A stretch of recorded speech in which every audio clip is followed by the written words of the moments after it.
Ramadan for you, your first Ramadan, how was that experience? So stressful. It's the thirst, right? The thirst gets you. It's not even that. For me, it was trying to fast, I think I wore hijab my whole Ramadan, but I think I was wearing like a hoodie with the hood up. Okay. That was easier. Does the job. Yeah. Mostly like feeling the pressure from my family going like, why would you do this? This is so twisted. You think God doesn't want you to have food and water? You think God cares if you do this?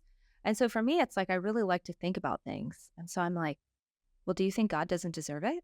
You know, or people would say, wow, I could never do it. I could never do that. I'm like, well, you could, but will you? You know? And so for me, it like really taught me, I like to look at, I mean, Islam really, there's so much to learn from it, whether you're learning like, subhanAllah, what it does to your body, how it's good for your mind, how it's improving your health. And, you know, even like the sunnahs behind like not overeating and stuff like this. It's just like, for me, it's just like so many different things True. to learn. And Gluttony, one of the 7 deadly sins. Yeah. And so it's like my first Ramadan was so hard because I was hiding it. I had a roommate at the time and she didn't know I was Muslim. So I was just pretending like I wasn't. So this is one of my first videos. It was like, you may not realize if you're living with people who are against Islam, you have to like wake up every day at 3, 4 in the morning for sahur. But how do you wake up without alerting them, without your alarm? I'm like, okay, girls, put your alarm on vibrate, put it under your pillow, set 20 alarms. When you go to bed, bring your water in, make your overnight oats, make sure you have everything so that you can wake up and eat in your room. You can go to the bathroom, make wudu, because it's not a big deal if you wake up and go to the bathroom, but it's a big deal if you're waking up and you're in the kitchen, because then they're gonna know that like, what are you doing in there? Why are you eating? You know, and it's really sad, but a lot of people have been through so much. I get these young girls, women all over the world saying like, they, you know, my parents are throwing me out. They're like 15 years old. Like, hey, I only because I reverted. I only have a biscuit and I'm sitting here eating a little packaged biscuit for breakfast in my room, and everybody's sad. And it's like, you know, this one girl, she was so young, like 15, and they kept finding her prayer clothes in her Quran, throwing it out, and said, if you do this one more time, we're kicking you out. You know, so it's like to be able to be there and be like, it's okay.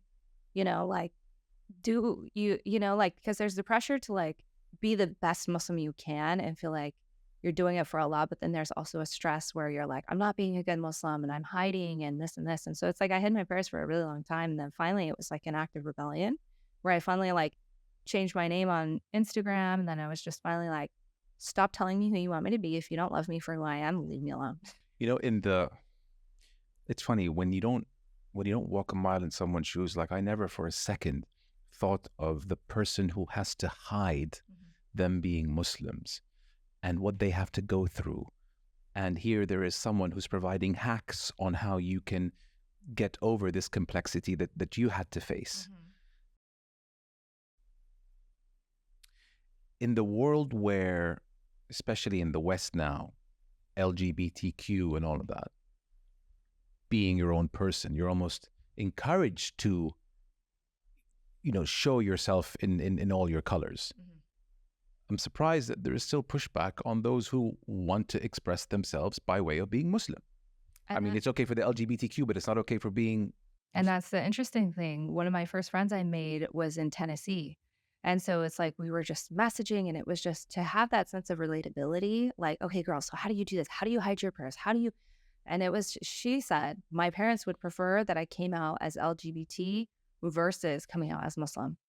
And I'm like, oh yeah, you know, and it's, when you break it down and you start thinking about it, it's like, what is so threatening about believing in God, only one God, and believing in all the prophets, including Muhammad sallallahu alaihi wasallam? What is the issue here? You know what I mean? And so it's very interesting. That's the question, though. And you know, I've communicated with thousands of girls, and one of the number one things is, how do I tell my parents I'm Muslim? Yeah. And so I'm like, the fact that I have virtual strangers reaching out to me, asking me how to tell your parents, you know your parents, and the reason why you're coming to me is you know that they're going to not like it. Well, why not? You know, and a lot of families are open to it. I hear a lot of great stories where, you know, the parents support it and say, do whatever you want. I don't care if you think you're a turtle or you know, whatever, I love you, just be happy. But mostly it's like, it's such a bad thing to do.